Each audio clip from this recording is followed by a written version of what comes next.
عرض کرتا ہے میرے آقا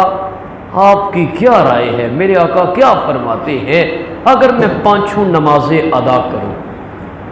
وصمت رمضان، اور میں رمضان المبارک کے روزے رکھوں، یہ دوسری چیز تھی، وَأَحْلَلْتُ الْحَلَالَ، میں حلال کو حلال سمجھوں، یہ تیسری چیز تھی، وَحَرَّمْتُ الْحَرَامَ،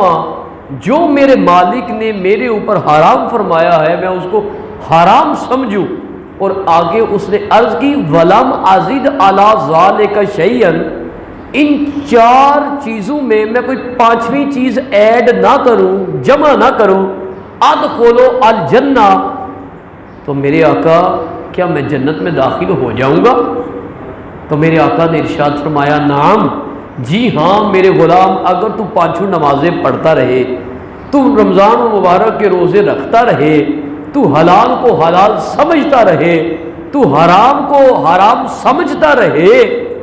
تو پھر میرا کریم پروردگار تجھے ضرور اپنی جنت میں داخل فرمائے گا۔ اب ان 4 چیزوں کے اوپر، 4 کاموں کے اوپر تھوڑی تھوڑی روشنی ڈالتے ہیں کہ وہ 70 ماؤں سے بڑھ کے اپنے بندے سے محبت کرنے والا پروردگار، اس نے تھوڑے تھوڑے وقت کے اندر اپنی مخلوق کے لیے کتنا کتنا اجر رکھا ہوا ہے، اور کس قدر وہ اپنے بندوں سے اور اپنے محبوب کی امت سے جو ہے وہ محبت فرماتا ہے۔ سب سے پہلی بات اس نے نماز کی پوچھی۔ آقا صلی اللہ علیہ وآلہ وسلم سے ایک روز حضور کا ایک غلام تشریف فرما تھے، تو حضور نبی کریم صلی اللہ علیہ وسلم نے ارشاد فرمایا میرے غلاموں مجھے بتاؤ، بڑی مشہور حدیث پاک ہے، کسی کے گھر کے سامنے سے نہر چل رہی ہو، وہ پورے دن میں اس میں 1 مرتبہ نہیں، 2 نہیں، 3 نہیں، 4 نہیں، 5 مرتبہ ڈبکی لگاتا ہو، تو کیا جسم پہ کوئی میل باقی رہے گی؟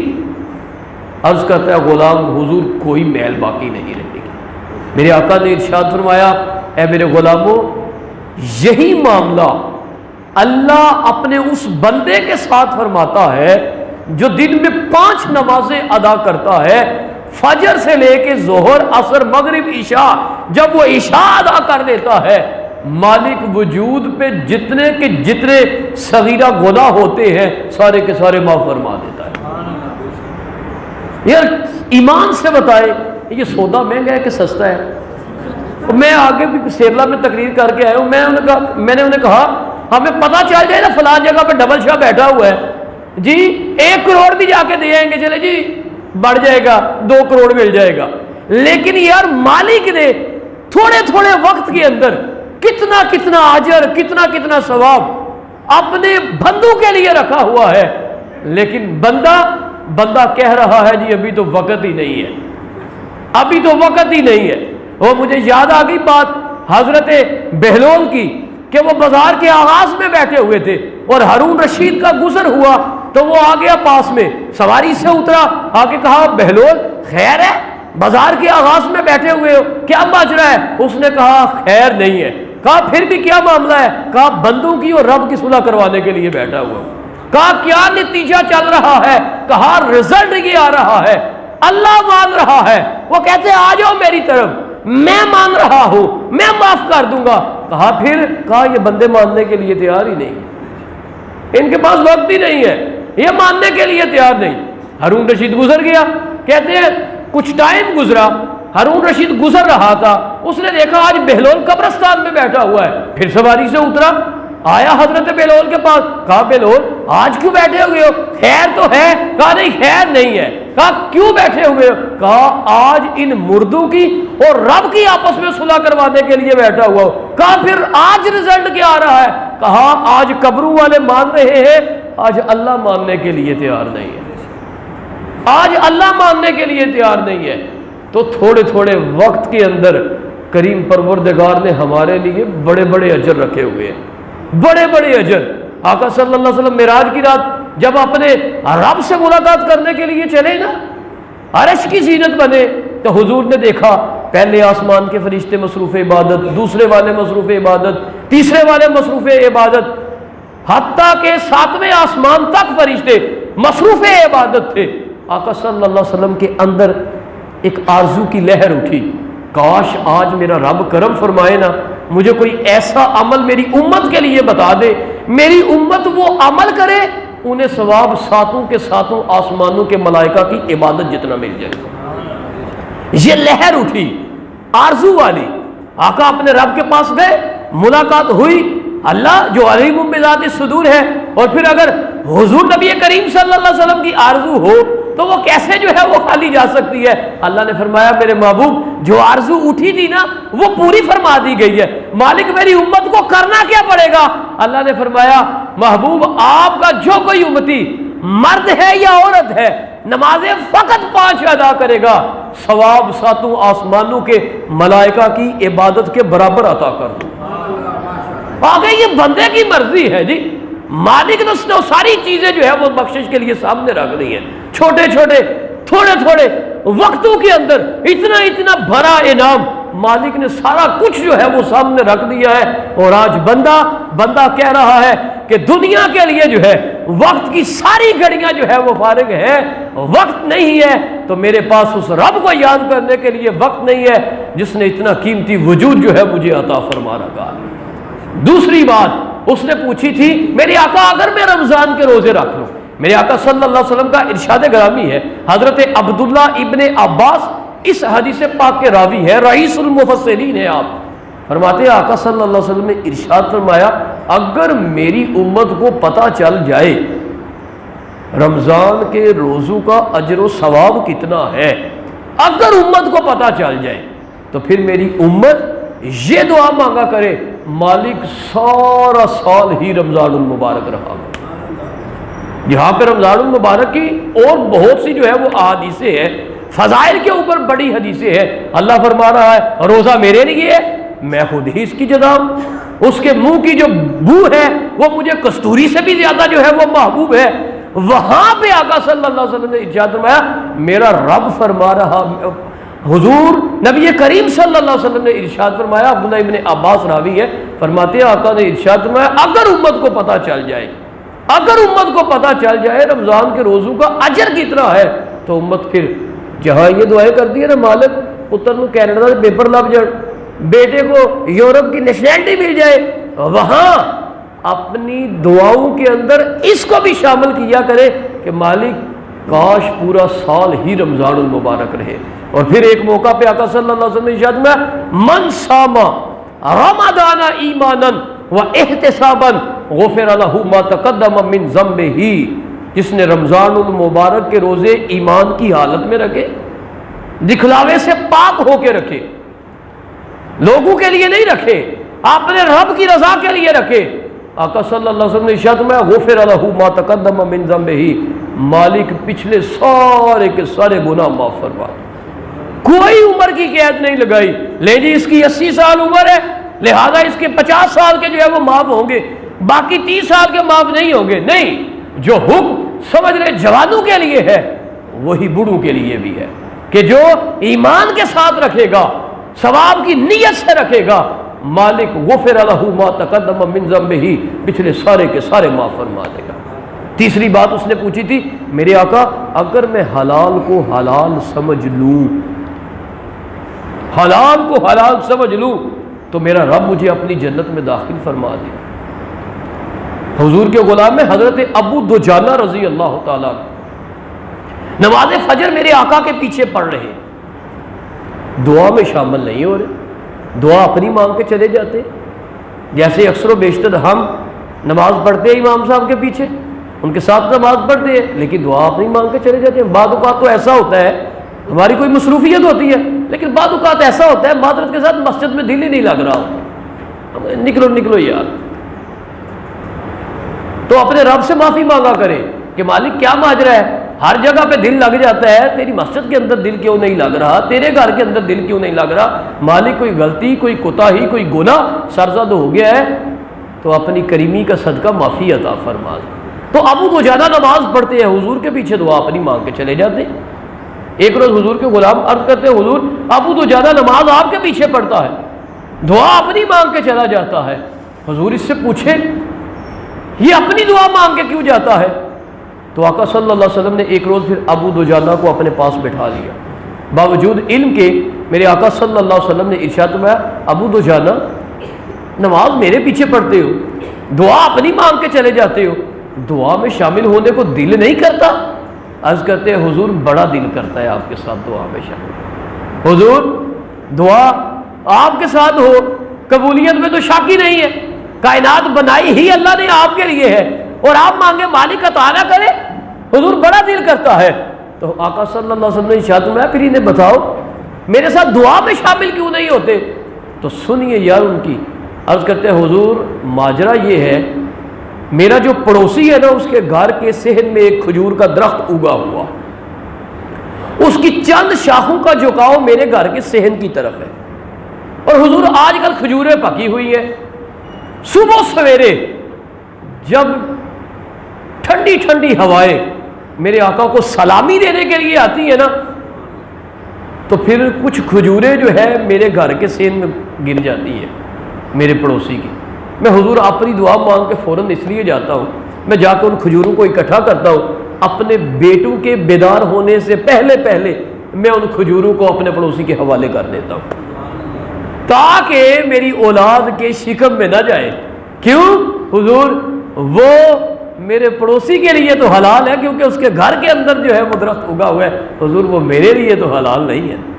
اس لیے میرے آقا میں انہیں اکٹھا کرتا ہوں اور اپنے پڑوسی کے حوالے کرتا ہوں، اور میرے آقا اس لیے میں آپ کے ساتھ دعا میں شامل نہیں ہو سکتا، دل میرا بھی بڑا کرتا ہے۔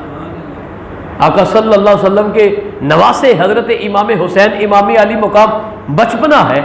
ایک کھجوروں کا ٹوکرا پڑا ہوا ہے جس میں صدقے کی کھجوریں ہیں، اور حضور نبی کریم صلی اللہ علیہ وسلم منبر پہ جلوہ افروز ہے، حضور گفتگو فرما رہے ہیں، امام حسین امام علی مقام آتے ہیں، وہ فوراً ایک کھجور اٹھاتے ہیں اپنے منہ میں ڈالتے ہیں، آقا منبر چھوڑتے ہیں اور اپنے نواسے کے پاس پہنچتے ہیں، اور حضور اپنی مقدس انگلی مبارک اپنے نواسے کے منہ کے اندر ڈال کے سرکار فرماتے ہیں کخین کخین حسین یہ صدقے کی کھجوریں ہیں، یہ ہمارے لیے جائز نہیں ہے، یہ ہمارے لیے حلال نہیں ہے، اس لیے انہیں باہر نکال دیں۔ اتنا خیال آج میں پڑھ رہا تھا حضرت امام شافعی رحمۃ اللہ تعالی علیہ کے حوالہ سے، آپ کو پتا چلا کہ میرا جو شاگرد ہے احمد بن حنبل بیٹا یہ بغداد میں ہے، اور آگے قاہرہ میں ایک شخص کے پاس میرے آقا کا ایک فرمان ہے، حضرت امام شافعی چاہتے ہیں کہ اس فرمان کو سنا جائے۔ اب آپ قاہرہ سے چلتے ہیں، امام احمد بن حنبل بغداد میں ہے، جس سے حدیث پاک سننی ہے وہ عراق میں ہے، 6 ماہ لگتے ہیں آپ کو آتے ہوئے۔ کتنے ماہ لگ جاتے ہیں؟ 6 ماہ۔ کتنے دن بن جاتے ہیں جی یار؟ سیدھا سیدھا ضرب دو تو 6 تو 18، 180 دن بن جاتے ہیں فقط حضور کا ایک فرمان سننے کے لیے۔ اور آج ہم جمعۃ المبارک کے لیے اپنے آخری 5 منٹ نکالتے ہیں، ایک جگہ جمعہ سے پڑھنا ہم نے معذرت نہ، تو 180 دن لگتے ہیں حضور صلی اللہ علیہ وسلم کا فقط ایک فرمان سننے کے لیے۔ اور فرمان کون سننے آ رہا ہے؟ وقت کا امام امام شافعی رحمۃ اللہ تعالی علیہ، احمد بن حنبل کا استاد۔ آپ اندازہ کر لیں یہاں سے احمد بن حنبل کو اگر اللہ کا 100 مرتبہ دیدار نصیب ہے تو پھر اس کے استاد کی کیا شان ہوگی، کیا شان ہوگی امام شافعی کی۔ کہتے ہیں آپ چلتے ہیں، آپ قاہرہ سے بغداد پہنچتے ہیں، جب احمد بن حنبل کے گھر پہنچتے ہیں نا پیٹ بھر کے کھانا کھاتے ہیں، جسے ہم کہتے ہیں نا یار تسلی سے آج کھانا کھایا ہے، تسلی سے آپ کھانا کھاتے ہیں۔ کھانا کھانے کے بعد آپ فرماتے ہیں میرا بیٹا میں قاہرہ سے چلا ہوں، تمہارے گھر میں داخل ہونے تک جہاں پہ بھی رکا ہوں، جہاں پہ بھی میں نے کھانا کھایا ہے، جب سخت بھوک لگی ہے تب میں کھانے کے اوپر جو ہے وہ پہنچا ہوں، لیکن میرا بیٹا پیٹ بھر کے نہیں کھایا۔ کیوں؟ میرا بیٹا فقط اپنے آپ کو زندہ رکھنے کے لیے کھایا ہے، بس مجھے یقین نہیں تھا کہ جو کھانا میرے سامنے آ رہا ہے وہ حلال کا ہے حرام کا ہے، یقین نہیں تھا، لیکن میرا بیٹا تمہارے گھر میں پہنچ کے تسلی سے کھانا اس لیے کھایا ہے، پیچھے جتنا بھی وہم و گمان اور شکوک و شبہات تھے اس سے بڑھ کے یہاں پہ یہ یقین تھا کہ کہ یہ جو کھانا میرے سامنے آیا ہے یہ پیور حلال کا کھانا، اس لیے میرا بیٹا میں نے تسلی سے جو ہے وہ کھانا کھایا ہے۔ تو پھر کریم پروردگار پھر اولادیں تو نیک دیتا ہے نا، جب اولادوں کے شکم کے اندر جو ہے وہ حلال کا لقمہ جو ہے وہ ڈالا جائے، پھر کریم پروردگار جو ہے دعائیں تو قبول کرتا ہے نا، جب شکم کے اندر اترنے والے لقمے کا خیال رکھا جائے کہ وہ حلال کا ہے یا حرام کا ہے۔ آقا صلی اللہ علیہ وسلم کے پاس ایک شخص حاضر ہوتا ہے، عرض کرتا ہے حضور میں چاہتا ہوں مستجاب الدعوات بن جاؤں، مالک میں جو دعا کروں قبول کر لیا کرے۔ حضور نے فرمایا چاہتا ہے اللہ دعائیں قبول کر لیا کرے؟ جی حضور میں چاہتا ہوں۔ میرے آقا نے ارشاد فرمایا اپنی ذات کے اوپر حلال کا لقمہ لازم کر لو، میرا رب تمہاری دعاؤں کو شرف قبولیت بخشائے گا، دعاؤں کو وہ مالک قبول فرما لے گا۔ فقط اپنی ذات کے اوپر حلال کا لقمہ جو ہے وہ لازم کر لو۔ آج میں پڑھ رہا تھا حضرت امام بخاری کے شیخ حضرت عبداللہ ابن مبارک کے حوالہ سے، آپ شیخ القرآن ہے، شیخ الحدیث ہے، شیخ التفسیر ہے، اور فقہ کا علم بھی آپ کے پاس موجود ہے۔ حضرت عبداللہ ابن مبارک کے بوقت وصال یہ الفاظ تھے، سنیے گا دل کے کانوں سے۔ انہوں نے فرمایا حرام تو ایک طرف رہا، میرے گھر کے اندر جتنا بھی اناج ہے نا وہ سارے کا سارا اناج شکوک و شبہات سے بھی پاک ہے، کہ اس میں حرام کی بو تو ایک طرف رہی، وہ شکوک و شبہات سے بھی پاک ہے۔ تو پھر اللہ کی ذات نے دیکھے نا کیسے کیسے شاگرد بھی عطا کیے، پھر زبانوں کے اندر تاثیر کیوں نہیں ہونی، کیوں نہیں تاثیر ہونی؟ 70,000 احادیث حضرت امام بخاری کو اس وقت یاد تھی جب آپ کی عمر فقط 16 سال تھی، فقط 16 سال۔ اور کسی نے آپ سے پوچھا جی آپ کو 70,000 حدیثیں یاد ہے؟ آپ نے فرمایا مجھے صرف حدیثیں یاد نہیں ہے، مجھے جو راوی ہے نا حدیثوں کے راوی، مجھے ان کے حالات زندگی کا بھی پتا ہے، کس کی قبر کہاں پہ ہے، کون پیدا کہاں پہ ہوا ہے، اس نے کس استاد کے پاس جو ہے وہ پڑھا ہے، کس استاد کی صحبت کے اندر جو ہے وہ رہا ہے، اس کے مرشد کا نام کیا ہے۔ 16 سال کی عمر کے اندر یہ سب کچھ ازبر تھا۔ تو پیچھے مستجاب الدعوات تھی، حلال کے لقمے تھے۔ اور چوتھا اس نے سوال کیا میرے آقا صلی اللہ علیہ وسلم اگر میں حرام کو حرام سمجھ لوں تو میرا رب مجھے اپنی جنت میں داخل کر دے گا۔ آج تو ہم نے تمیز ختم کر دی ہے، ٹھیک ہے جی آ رہا ہے جیسے بھی آ رہا ہے، تمیز ختم کر دی ہے ہم نے۔ لیکن سنیے آقا صلی اللہ علیہ وسلم نے کیا ارشاد فرمایا، جنت میں میرے سمیت ہر کوئی جانا چاہ رہا ہے، لیکن حضور کا ارشاد گرامی سنیے، لا يدخل الجنت، میرے آقا نے ارشاد فرمایا جنت میں داخل نہیں ہوگا جسد غذی بالحرام، وہ جس کی پرورش، جس کی تربیت، جس کی نشو و نما، جس کی بڑھوتری حضور نے فرمایا حرام کے لقمے سے ہوئی ہے، وہ جسم جنت میں داخل نہیں ہو سکتا۔ یہ کسی پیر فقیر کا قول نہیں، یہ نبیوں کے امام کا ارشاد سنایا۔ اور میں بتا رہا ہوں جنت میں میرے سمیت ہر کوئی جانا چاہ رہا ہے، لیکن اپنی کمائی کی طرف آج ہم غور نہیں کر رہے۔ اور حضور نے واضح طور پہ ارشاد فرما دیا وہ جسم کبھی جنت میں داخل نہیں ہوگا غوث بالحرام، جو حرام کے ساتھ جو ہے وہ پروان چڑھا ہے۔ حضور نبی کریم صلی اللہ علیہ وسلم کا اگلا ارشاد گرامی، سرکار نے فرمایا یہ قمیض اگر انسان نے 10 روپے کی پہنی ہے، 9 روپے اس کے پیور حلال کے ہے، بڑی محنت سے، بڑی مشقت سے، پسینے نکال کے جو ہے اس نے حاصل کیے ہے، لیکن قمیض تھی 10 روپے کی، 1 روپیہ اس نے حرام کا لے لیا۔ تو آقا صلی اللہ علیہ وسلم نے ارشاد فرمایا پھر وہ قمیض جس کے اندر فقط 1 روپیہ حرام کا تھا، وہ پہن کے بندہ جتنی مرضی نمازیں پڑھ لے، جتنے مرضی نوافل ادا کر لے، جتنی مرضی قرآن کی تلاوتیں کر لے، سرکار نے فرمایا وہ قمیض پہنی ہوئی ہے، کوئی عبادت اللہ قبول نہیں کرے گا۔ آج ٹکرا بھی ماریاں جا رہی ہیں جناب، تے حرام ہی کھایا جا رہا ہے۔ اس لیے کوشش کریں یار 1 وقت کا کھا لیں، 2 وقت کا کھا لیں، لیکن اپنے وجود کے اندر اور اپنی اولاد کے شکم کے اندر کوشش کریں لقمہ حلال جو ہے کوشش کریں وہ ڈالنے کی۔ آج ہمارے ایمان کمزور ہے، آج جب ہمارے دوست، ہمارے کلاس فیلو ہماری تنخواہیں سنتے ہیں نا اور ہمارے اخراجات دیکھتے ہیں تو وہ کہتے ہیں یار اللہ نے تمہارے رزق کے اندر جو ہے وہ برکت ڈال رکھی۔ پچھلے دنوں ہم پیر صاحب کے بلا کے پاس چلے گئے تو میرے ساتھ ایک بینک مینیجر صاحب تھے، ان کی ایک خالہ کا بیٹا بھی ساتھ میں تھا، وہ یہاں چڑیاولا سائی رحمت علی سرکار کی درسگاہ میں پڑھا رہے ہیں۔ تو پیر صاحب قبلہ نے ہمیں فرمایا بیٹا تمہارے لیے کھانا منگواؤں؟ تو وہ مینیجر صاحب کہتے ہیں نہیں جناب کھانا آج ہم نے اس سے کھانا ہے۔ تو آپ نے فرمایا شرم نہیں آتی؟ تنخواہ تمہاری کتنی ہے؟ اس نے پتہ نہیں اس وقت 65,000 دسی، 65,000 روپیہ اس نے تنخواہ اپنی بتائی، اور پھر اس سے پوچھا تمہاری کتنی ہے؟ اس نے کہا حضور میری 25,000 تنخواہ ہے۔ تو آپ نے فرمایا شرم نہیں آتی؟ تو آگے سے وہ کیا کہتا ہے؟ وہ کہتا ہے حضور تنخواہ بے شک میری زیادہ ہے، برکت اللہ کی ذات نے اس کے رزق کے اندر رکھی ہوئی۔ اور وہ بابا جی اشفاق کا مجھے جملہ یاد آتا ہے، کہتے ہیں ایک بابا جی تھے نور والے، وہ نور والے بابا جی سے میں نے پوچھا، میں نے کہا بابا جی یہ برکت کیا ہوتی ہے؟ تو انہوں نے کہا بیٹا اشفاق یہ برکت وہ آدھی چھٹاکی دیہی ہوتا ہے جو دودھ کے سارے مٹکے کو دیہی بنا دیتا ہے،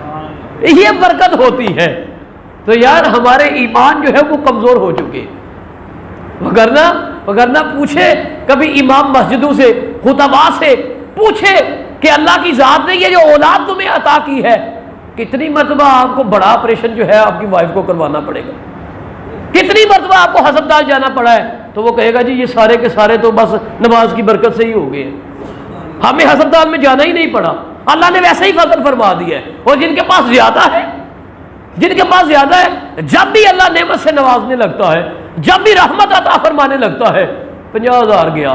80,000 گیا، ہر مہینے کے اندر جو ہے ان کے پیسے لگ رہے ہیں، لیکن جو رزق کے حلال جو ہے وہ کما رہے ہیں، اللہ کی ذات نے یوں برکتیں جو ہے وہ عطا فرما رہے ہیں، یوں جو ہے وہ انہیں نواز رہا ہے۔ ایک لقمہ فقط اگر وجود کے اندر حرام کا چلا جائے، فقط ایک نوالا، تو نبیوں کے امام کا اعلان ہے 40 روز اللہ کوئی دعا بھی قبول نہیں کرتا اور عبادت بھی قبول نہیں کرتا۔ 40 دن فقط ایک نوالا اگر شکم میں چلا جائے۔ اور حضور غوث اعظم شیخ عبد القادر جیلانی الحسنی والحسینی رضی اللہ تعالیٰ عنہ آپ کا فرمانے عالی شان ہے، فرماتے ہیں عقل الحرام یمیت قلبک، حرام کا لقمہ تمہارے دل کو مردہ کر دیتا، وعقل الحلال یحییہ، اور فرماتے ہیں حلال کا لقمہ یہ تمہارے دل کو زندہ کر دیتا ہے۔ اسی لیے اقبال نے لکھا تھا اے طائر لاہوتی اس رزق سے موت اچھی جس رزق سے آتی ہو پرواز میں کوتاہی، یعنی اگر رزق سے اللہ کے قرب سے دور ہو رہے ہیں، حضور کے قرب سے دور ہو رہے ہیں، اگر رزق ایسا ہے تو پھر ایسے رزق سے موت اچھی، ایک وقت کا کھا لے، حلال کھا لے، تاکہ اللہ کا قرب بھی نصیب ہو اور نبیوں کے امام سلطان اور تاجدار کا بھی قرب نصیب ہو جائے۔